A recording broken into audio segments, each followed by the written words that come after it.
Alors moi je suis parti après ma seconde, entre la première. J'ai fait une année équivalent première là-bas et je suis revenu en première du coup il y a 2 ans. Cette année je suis en terminale, je suis en train de préparer mon bac. Je suis parti en 2014-2015 en Équateur. C'était mon deuxième choix de pays après la Nouvelle-Zélande. Malheureusement c'est un pays dans lequel il n'y a pas de place. Et j'ai eu la chance de partir en Équateur. Aujourd'hui je dis que c'est une chance. C'est un pays dans lequel je voulais partir pour la langue, mais pour aussi les gens, et c'est aussi un continent que je ne connaissais pas. Alors dans mon pays, j'ai été extrêmement bien accueilli. Les gens ont toujours été très gentils, très chaleureux avec moi. J'ai jamais eu aucun problème d'intégration. Il y a toujours la barrière de la langue au départ. C'est pas forcément facile, ça demande du temps, ça demande des efforts. Mais au niveau de l'intégration, des efforts qu'ont fait les gens pour m'intégrer dans leur groupe d'amis, dans leur famille, ça a toujours été très très bien et je n'ai eu aucun souci pour ça.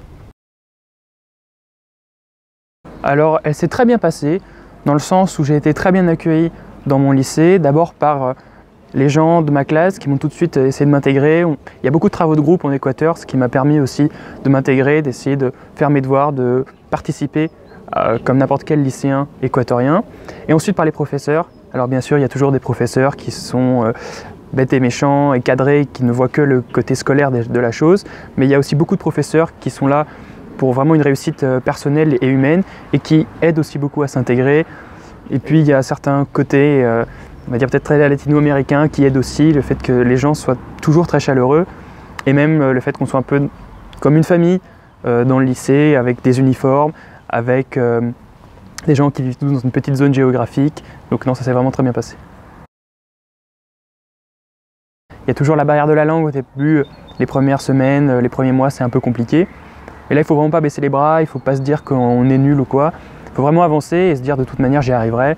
En essayant de s'intéresser, en participant à la vie de famille, déjà, ce sont des choses qui aident vraiment à s'intégrer. Et en plus, moi, ce que je faisais, c'est que, comme ma famille ne me parlait pas forcément beaucoup au début, je m'imaginais des phrases dans ma tête et je prenais mes mots en espagnol pour pouvoir répéter ces phrases-là si jamais j'avais besoin de les utiliser. Et tous les soirs, je relisais mes quelques 10 ou 20 mots, et ça me permettait comme ça, au bout d'un mois ou deux, d'accumuler beaucoup de vocabulaire et de pouvoir me débrouiller dans beaucoup plus de situations.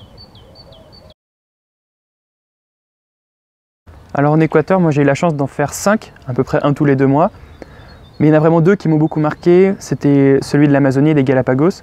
C'était des voyages optionnels parce qu'un petit peu cher, mais nous étions qu'un groupe de 25-30 étudiants d'échange du Rotary à nous retrouver d'abord dans un petit hôtel au plein milieu de l'Amazonie où on avait eu la chance d'avoir un guide qui vivait vraiment là-bas, enfin en tout cas qui était né là-bas et qui connaissait vraiment l'Amazonie comme sa propre ville. Et après les Galapagos parce que c'est un endroit merveilleux, unique au monde, où il y a plein d'espèces de faune et de flore, on va dire, qui est absolument particulière, c'est des paysages sublimes. Donc vraiment ces 2 voyages qui m'ont absolument fasciné. Et cette année, j'ai essayé de construire un dossier, notamment pour Sciences Po. J'ai préparé le concours Sciences Po Paris. J'ai notamment fait l'IMOON. L'IMOON, c'est une simulation des Nations Unies qui avait lieu à Rome, où plein de lycées européens se sont retrouvés et on a discuté de thématiques, on va dire, onusiennes en anglais. Et maintenant, j'attends les résultats de APB, admission post-bac, et j'espère faire des études ou en université ou en prépa, et probablement en économie ou en maths. Alors ça a changé énormément de choses.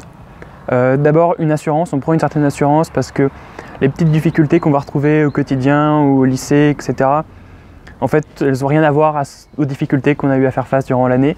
Donc c'est beaucoup plus d'assurance, de contrôle de soi. On a beaucoup de recul aussi sur tout ce qu'on a fait par rapport à avant, donc ça permet d'aborder le futur d'une manière beaucoup plus sereine.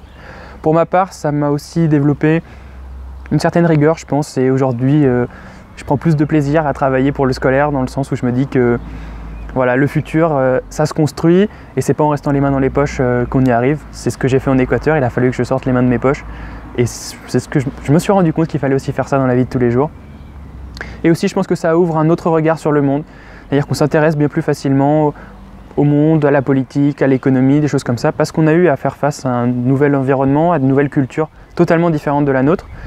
Et quand on retourne dans notre pays, en France, voilà, on s'intéresse, on a un nouveau regard sur le quotidien.